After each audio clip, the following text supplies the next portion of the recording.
intercessão. Mas esse dia ele tem um peso especial porque foi numa sexta-feira que Jesus morreu. E aquela morte, ela é especial. A morte de Jesus é especial. Não foi qualquer pessoa que morreu. Foi Deus Filho, o Salvador e Senhor da humanidade, que entregou seu Espírito naquela ocasião. Mas isso já estava profetizado e há todo um simbolismo por trás, e é por isso que chamamos de Páscoa, não é? É bom que se diga que Páscoa para nós cristãos não é coelho e nem é chocolate, mas é sangue e é cordeiro. E o simbolismo por trás está aqui na leitura do capítulo 12 de Êxodo, o qual aparece a festa da Páscoa, que era uma das principais festas que os judeus tinham. Tinha a festa dos tabernáculos e a festa dos Pentecostes, mas a festa da Páscoa era a principal porque, como a gente leu no último versículo, comemorava, celebrava, era um memorial do povo ter saído do Egito. Páscoa quer dizer passar por cima, e Deus disse que naquele dia, naquela ocasião, eles teriam que matar o cordeiro ou o cabrito. O cordeiro, ele é o jovem, ele é o filho do casal da ovelha e do carneiro. E o cabrito, ele é o filho, ele é o jovem do casal do bode e da cabra.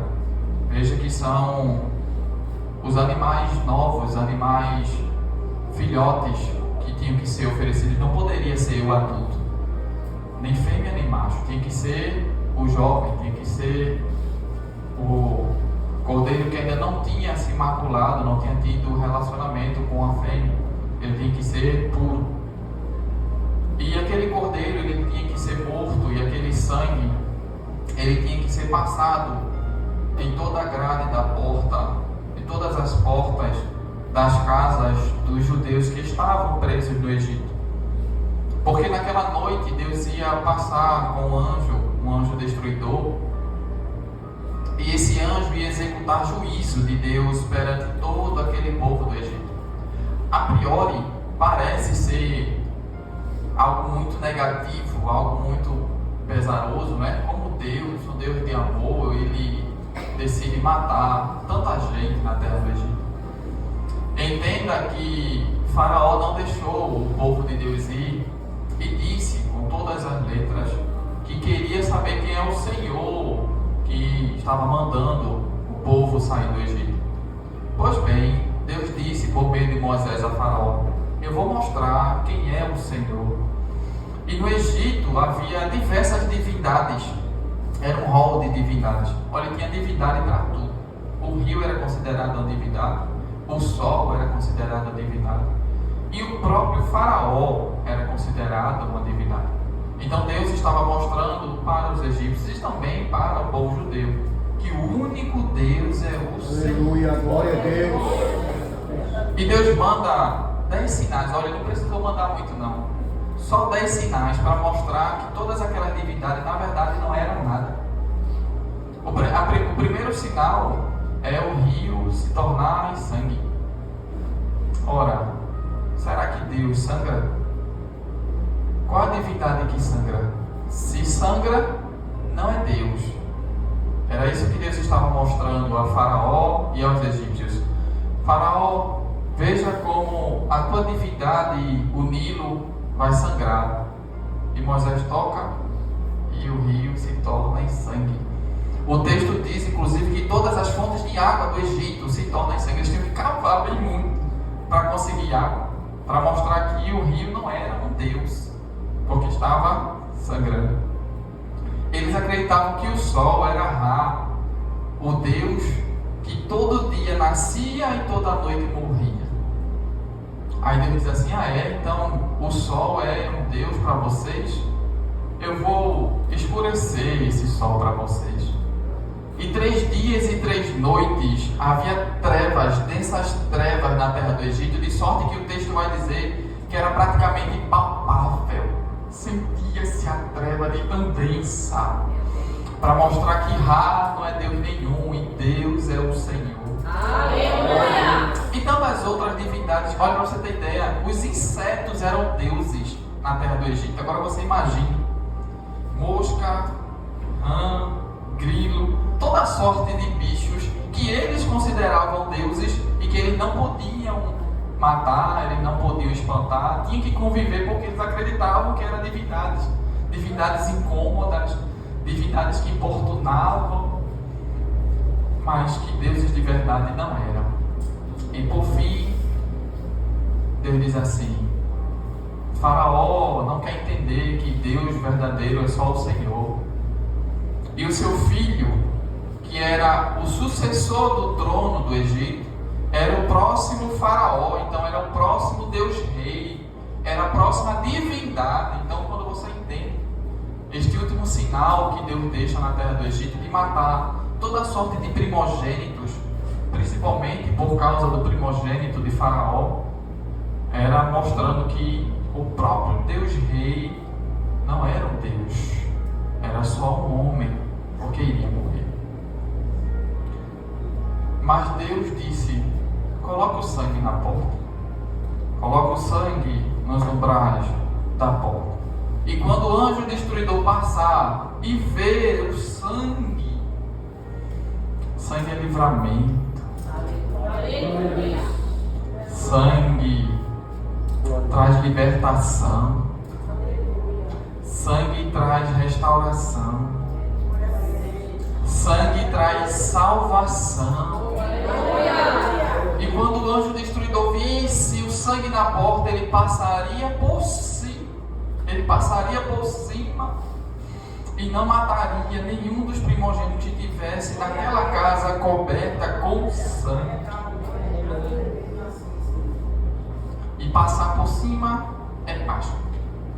Desde então, o povo tinha que celebrar todo o ano este ritual como memorial de que um dia Deus tirou o povo do Egito. Muito embora o povo por algumas vezes negligenciado, o povo desprezou esse mandamento do Senhor, mas chega-se nos tempos de Jesus e o povo fazia, comemorava. Pelo menos o ministério de Jesus, que durou cerca de 3 anos e meio, nós temos relato de 3 Páscoas que acontecem, isso está narrado no livro de João. E essas 3 festas, Jesus ele participa, como todo judeu teria que participar. E depois dessas festas, Jesus agora ceia com seus discípulos. Jesus dá as últimas instruções aos seus discípulos. E Jesus é traído, e Jesus é preso, e Jesus chega perante aqueles homens, funcionários do governador, amandos dos sumos sacerdotes que atuavam na época, Anás e Caifás, e ele já vai para a mão daqueles seus funcionários, seus algozes, pessoas que estavam ali para torturá-lo, já com a sentença de morte. E eu queria que você entendesse o seguinte: Jesus veio para morrer. Ele diz: ele veio para o que era seu e os seus o rejeitaram.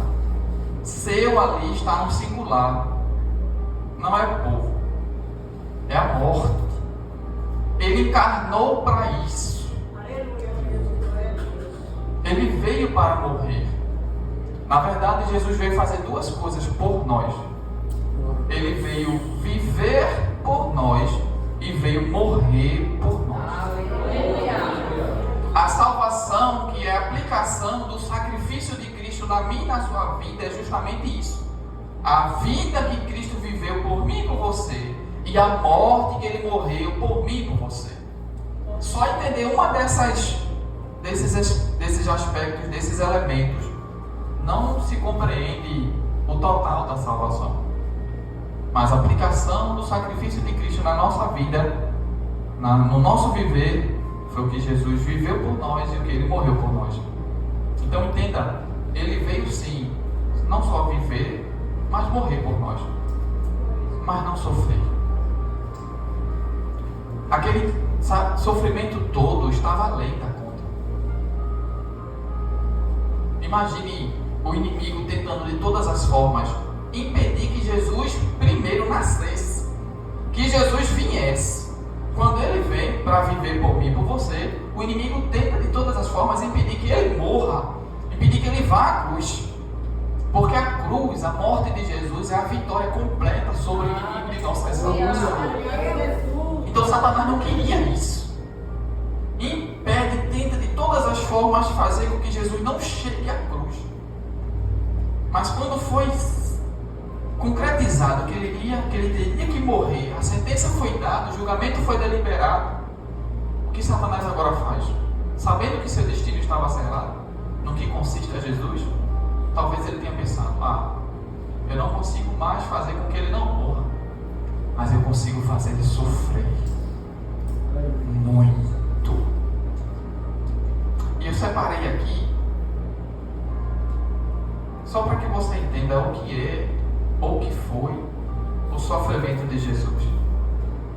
A começar com o momento que ele teve com os funcionários do governador ali naquela noite, sendo cuspido, sendo escarnecido, debocharam dele, fingiam que estavam adorando e reconhecendo a sua divindade, quando na verdade estavam escarnecendo dele, debochando dele. E eles pegavam caniços, pedaços de pau, e batiam nas suas pernas e nas suas costas, e davam bofetadas na sua face. Se isso não bastasse, havia como se fosse um chicote. Eu vou soletrar porque jovem gosta de pesquisar, então pesquise. Isso é uma coisa que você deveria pesquisar na internet. Flagrum, F-L-A-G-R-U-M. Era um tipo de chicote que nas suas pontas tinham esferas com ossinhos de carneiro. E Jesus foi amarrado de frente para um poste, e o capataz pegava aquele chicote nas costas de Jesus e nas suas pernas. A dimensão do chicote era tal que quando o chicote batia nas costas, vinha para o peito. E os ossinhos nas pontas, os ossinhos de carneiro, quando cravava na carne, arrancava. Há relatos de pessoas que foram crucificadas que era possível, na primeira chicotada, os ossos estarem aparecendo. Imagine o sangue jorrando. E não era uma chicotada, duas chicotadas, três chicotadas. Os romanos não eram judeus. Os judeus davam até 40 chicotadas. E ainda para burlar isso, porque a lei permitia dar só até 40, eles davam 39, parava, aí contava de novo. Mais 39, parava, contava de novo. Paulo mesmo chegou a ter um vislumbre disso, levando 5 vezes 39 chibatadas. Mas os romanos não eram judeus, então eles não tinham essa regra. Não se sabe quantas chicotadas, quantos açoites Jesus levou, mas imagine, 40 seria o mínimo.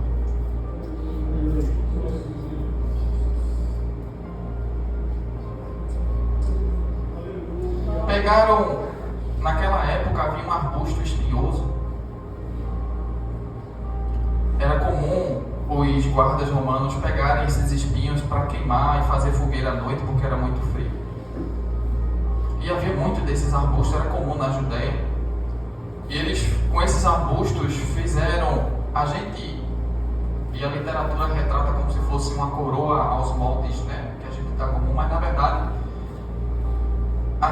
conforme é descrito no texto, era tipo um gorro, era algo em formato oval assim, e era chamado de, outra palavra para você pesquisar, pileu, P-I-L-E-U-S.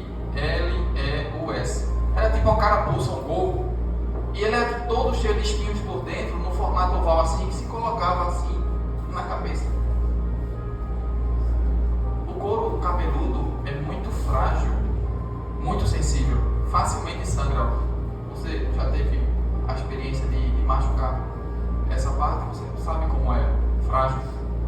Então só aquele corpo sendo colocado na cabeça de Jesus, aqueles espinhos eram suficientes para varar a sua pele e chegar até o crânio. E o contato com o crânio era demasiadamente doloroso demais. Mas para piorar, eles pegaram, diz o texto, que os funcionários do governador pegaram o caniço e bateram na sua cabeça com aquela coroa. Você imagina as pancadas daquela coroa de espinhos perfurando o seu crânio a cada pancada que era dada. Sabe o que é interessante? É que a gente acha que essa coroa foi retirada quando eles vestiram Jesus de púrpura, né? Fizeram toda uma hipocrisia e adoração, zombando, escarnecendo dele, bateram nele, cuspiram, e depois tiraram a púrpura e levaram ele. Ele foi carregando a cruz até o Calvário. Mas nada se diz da coroa. O texto não diz que a coroa foi tirada. É provável, é muito provável que ele foi com a coroa e foi crucificado com ela. Você imagina ele naquela posição, e eu vou mostrar daqui a pouco que a causa da morte foi a asfixia, e ele precisava fazer esse movimento de respiração. Quando ele fazia isso, a cabeça se movimentava no madeiro. Imagine a fricção da cabeça com aquela coisa espinhosa, machucando a sua cabeça, o seu crânio, e friccionando na madeira atrás, a dor que ele sentia continuamente. Se parasse por aí,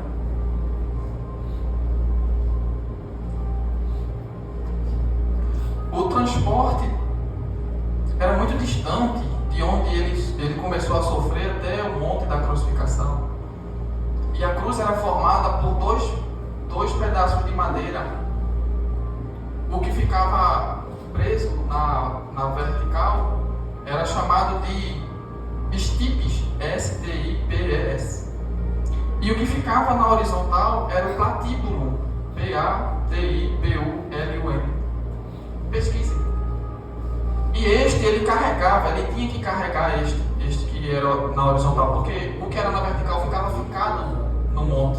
E ele tinha que carregar esse na horizontal. Mas o peso era tremendo, ele já estava sem forças, desfalecido de tanto sangrar, de tanto escorrer sangue, de tanta dor, de tanta pancada, de tudo que já tinha sofrido. Diz a tradição que ele caiu umas 3 vezes, até que chamassem Simão Cirineu para carregar a cruz por ele, porque ele não tinha mais condições de carregar. E chegando lá, ele era amarrado nesse madeiro que era na horizontal, seus braços ficavam. Alguns crucificados eles subiam por meio de cordas, porque tinha pelo menos uns 2 metros a madeira que ficava no monte, e subiam por meio de cordas. E você imagine arrastando as costas naquele madeiro, aquelas costas que já estavam todas fragilizadas por meio das chicotadas que ele tinha levado outrora. Em outros casos, ele já era pregado no chão, mãos abertas, e depois subia-se. Em outros casos não, ele deixava para pregar em cima. Em ambas as ocasiões, os pregos, que eram ficados tanto nas mãos quanto nos pés, não eram pregos que a gente está acostumado a ver em obra. Não. Eram cravos. Tinham cravos que chegavam a 12 centímetros de comprimento e uma espessura até 3 centímetros. É praticamente esse microfone.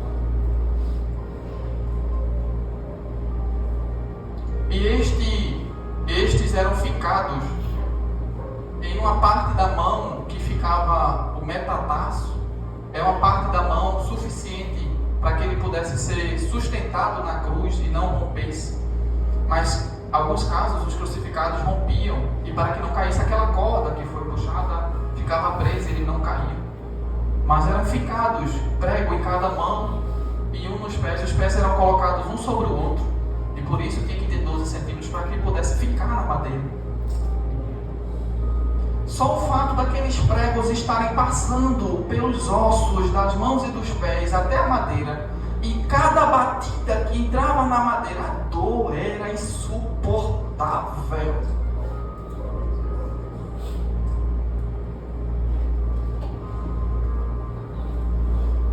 Aleluia. Causava hemorragia porque esses pregos furando o metatarso rompia os ligamentos das mãos e dos pés. Era uma dor inexprimível. A dor era tanta que Lucas, o médico, ele descreve um fenômeno que é muito raro. Esse fenômeno só acontece em meio a uma dor, a uma pressão tremenda. É chamada de hematidrose.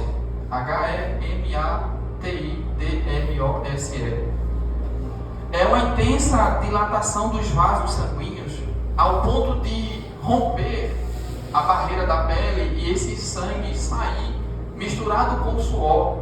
E Lucas diz que o suor dele era como suor, e o suor dele era como sangue que pingava na terra, porque ele suou sangue. É um fenômeno científico, é real, mas é raro. Só acontece sob extrema pressão, que era a pressão que Jesus estava submetido ali, naquela cruz. E ele a morte. A crucificação era terrível. Olha, a crucificação não era para um romano. A crucificação era para escravos e criminosos da pior espécie. Veja ao que meu Jesus e o teu Jesus foi comparado. A um escravo ou criminoso da pior espécie. E a cruz era terrível porque ele não morria por causa dos pregos, por causa de todo o flagelo que já tinha sofrido, mas a morte era por asfixia. Se você sabe o que é ter falta de ar, se você sabe o que é asma, você sabe que agonia terrível. Puxar, procurar o ar e não ter. Agora imagine isso sobre a pressão de estar preso, mãos e pés e ter que não conseguir, porque a movimentação é limitada, não consegue se mexer. Isso cada vez mais vai deixando o processo mais lento e mais doloroso. Porque falta ar e ele tenta, e quando ele se estica, pressiona as mãos presas e pressiona o pé preso. E ele não consegue puxar o ar e aquilo vai tornando cada vez mais sofrimento, mais doloroso. E a morte era por asfixia. Faltava ar ao ponto de não ter mais ar e o condenado ali, e o crucificado ali, morreu. E havia uma lei romana que, depois da crucificação, a pessoa era devolvida à família para o enterro. Mas só podia ser devolvida se de fato estivesse morta, se a comprovação da morte fosse evidente. Então eles tinham um procedimento chamado, e vai ser a última palavra que eu vou dizer difícil, mas pesquise, crurifragium, C-R-U-R-I-F-R-A-G-I-U-M. Era um procedimento chamado de quebrar as pernas. O que é que eles faziam?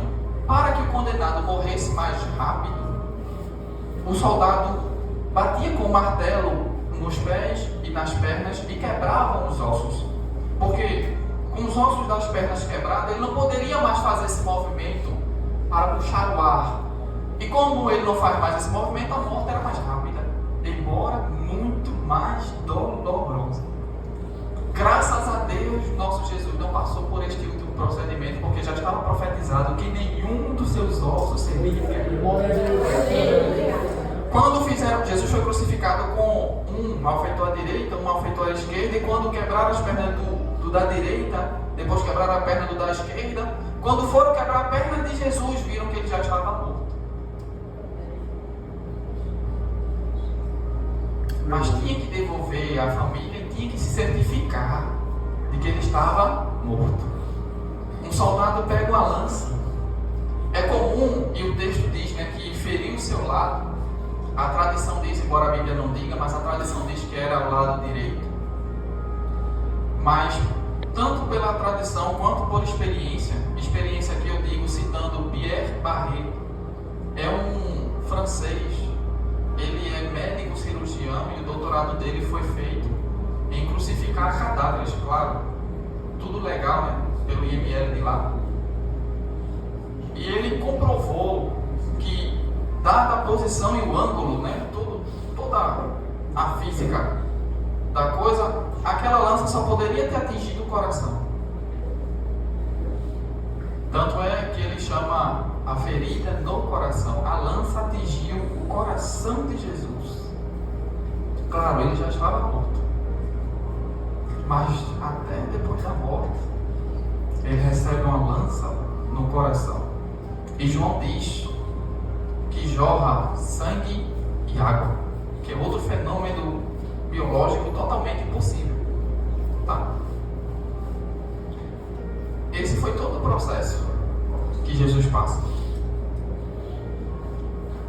Eu sei que ouvir, ver, como a gente viu, sequer dimensiona como foi. Você pode ler e ver e assistir e ouvir várias vezes uma descrição de todo esse processo que Jesus passou, mas só Jesus que passou sabe o que foi sofrer. E eu repito, não precisa, porque ele só veio morrer e viver por mim e por você. Este sofrimento foi além da cura, mas ele passou por tudo isso, por mim e por você. Eu imagino cada chicotada, me permita conjecturar. Eu imagino cada chicotada que ele sofreu dizendo: é pelo pastor Júnior, é pelo pastor Lucas, é por Wagner, é pela pastora Maísa, é por Cláudia. Eu imagino cada batida, cada cipuada que ele levava na cabeça, aquele espinho entrando cada vez mais e perfurando o seu crânio, e ele dizendo: é por Dayana, é por você, é por você, é por você.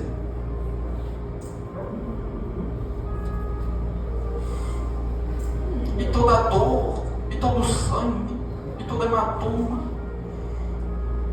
e tudo que ele estava sofrendo ali, ele já via e dizia: é por você, é por você, é por você, é por você, eu vou até o fim por você. Aleluia! E ele foi.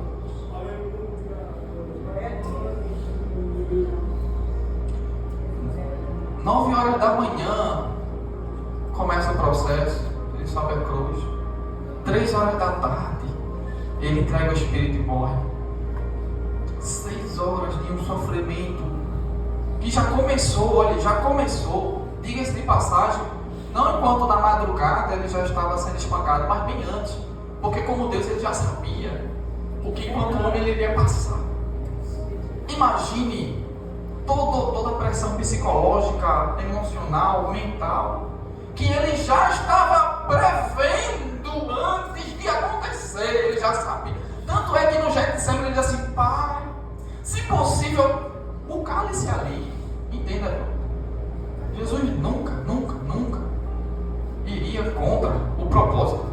Ele veio para morrer. Então, se ele veio para morrer, ele não podia estar dizendo a Deus: Pai, eu não quero morrer. Não. O cálice ali era o sofrimento. O cálice era o sofrimento. Pai, passa de mim. Eu posso morrer por ele, posso. Mas sem o sofrimento. Passe de mim esse sofrimento. Mas seja feita a tua, não a minha vontade, a tua. Aleluia. E diz Isaías 53, foi da vontade de Deus moí-lo. Aleluia.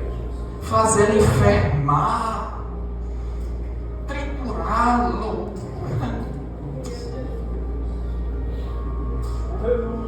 Por mim e por você, para que um dia eu e você pudéssemos estar aqui. Aleluia. Quem era eu e quem era você? Aleluia.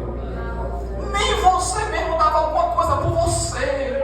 Quanto mais alguém podia dar valor por você outrora. Quem era eu e quem era você?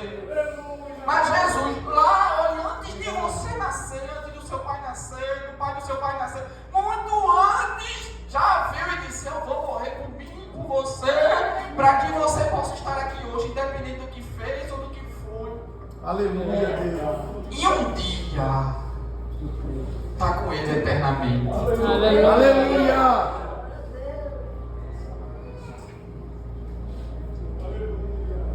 E ele sofre. muito, muito, muito, muito. E quando a gente lê, quando a gente vê isso, a gente deve fazer uma auto-reflexão e dar um passeio lá pelo Calvário e dizer assim: o que é que eu estou fazendo? Quem sou eu perante todo esse sofrimento que Jesus passou por mim, tudo isso que Ele passou por mim? O que eu estou fazendo? Quem sou eu? Basta uma cara feia do meu irmão para abandonar Jesus, para deixar Jesus. Ele não me deixou mediante todo esse sofrimento, e às vezes por qualquer coisinha assim eu vou deixar Jesus. Ou pior, traí-lo. Você sabe o que é trair Jesus? É pra gente aqui parecer que você está com ele, mas em oculto você faz tudo, vê tudo, fala tudo, se procede de todas as formas, menos de uma forma que diga que está com ele. Isso é trair Jesus. Aí, sabe o que é que a gente está fazendo quando isso acontece? Pegando todo esse sofrimento, todo esse processo que passou com ele, e jogando assim, ó, e cuspindo, e pisando, desvalorizando, escarnecendo de todo o sofrimento que Jesus passou por mim e por você. Então, pense, só duas não. Pense muitas vezes antes de falar, ver, ouvir, fazer qualquer coisa que venha trair o compromisso que você fez com Jesus um dia. Mas pense 1000 vezes. Lembre de todo esse processo aqui. E você diga assim: não. Nada, olha, nada se compara. Qualquer prazer mundano, qualquer deleite do mundo, qualquer coisa que o mundo possa me oferecer, não se compara com o que Jesus fez por mim. Me tirou do lamaçal de pecado, me deu um banho de sangue, fez o Espírito Santo dele habitar dentro de mim, Aleluia. Escreveu meu nome no livro da vida. Aleluia! Então nada, olha, não tem nada que o mundo me ofereça, nada que se compare, não, nada. Pense 1000 vezes antes de trair a confiança do Senhor. Aleluia. Mas 1000 vezes, porque o que Ele fez por nós, o que Ele fez por nós é muito valioso, Meu amigo Deus. é muito precioso. Olha, é demais assim. Não dá para colocar em palavras. Não dá. O que Ele fez por nós é demais. E às vezes por qualquer coisa, às vezes por qualquer oferta, por qualquer propaganda, por qualquer coisa, irmão, a gente trair a confiança, a fidelidade do Senhor para conosco. Não, mas é só uma vez. Não, mas o pastor, a pastora não estão vendo. Não, mas a dirigente Cláudia, a dirigente ainda não estão vendo, não, nem vão saber. Você imagine se Jesus dissesse isso naquela ocasião. Não, mas é muito sofrimento. O Jean que na primeira oportunidade vai me trair, vai me desobedecer, vai desonrar o compromisso e a fidelidade que ele diz que tem para comigo, porque ele canta. Sai da boca dele neste altar, meu Deus, sai da boca dele neste altar, dizendo que tem compromisso para comigo, que me ama. Jean? Não, o Jean não. E eu notei o nome de várias pessoas. Que coisa linda, meu Deus. Foi exatamente assim. O seu nome já estava lá. Ele já pensou em você antes de você nascer. Você imagine. Se não fosse assim, não, o Jean? Não, mas não foi assim.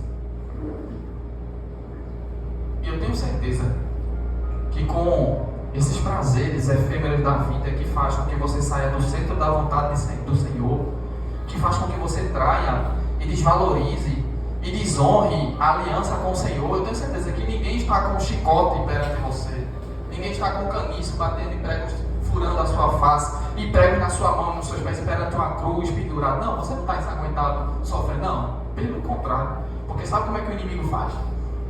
Ele faz com que fosse prazeroso, ele faz como se fosse agradável, ele faz como se fosse deleitoso, e você vê assim, não, é bom, não, a carne gosta, não, é bom, é prazeroso, e é nisso que Satanás vai levando você cada vez mais para distante de Jesus. Aleluia. Mas Deus trouxe você nessa noite aqui para ouvir. Aleluia. Glória a Deus.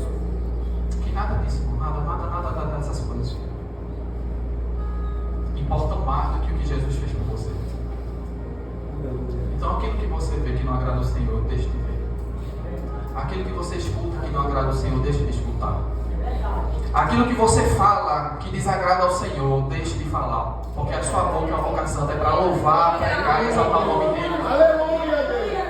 Se o que você faz, a maneira como você se comporta, desagrada ao Senhor, abdique disso. Porque maior foi o que Jesus passou por você. E nesta noite, assuma de novo esse compromisso com o Senhor. Assuma de novo essa aliança com o Senhor. Assuma de novo este pacto com o Senhor. Então somente entenda que o que ele sofreu ali naquela cruz foi tremendo, foi demais. Para que você desvalorizasse, desprezasse, como se fosse qualquer coisa. Não troque Jesus por nada. Por nada. Não troque. Porque aquilo que ele passou por mim e por você é para que um dia a gente possa estar com ele na eternidade. Aí nada disso aqui, olha, nada disso aqui vai importar mais. Nada disso. Porque o que Deus tem em Cristo reservado para nós lá em cima não se compara a status, a dinheiro, a bens materiais, a prazeres mundanos, a nada. Porque é muito melhor. Muito melhor.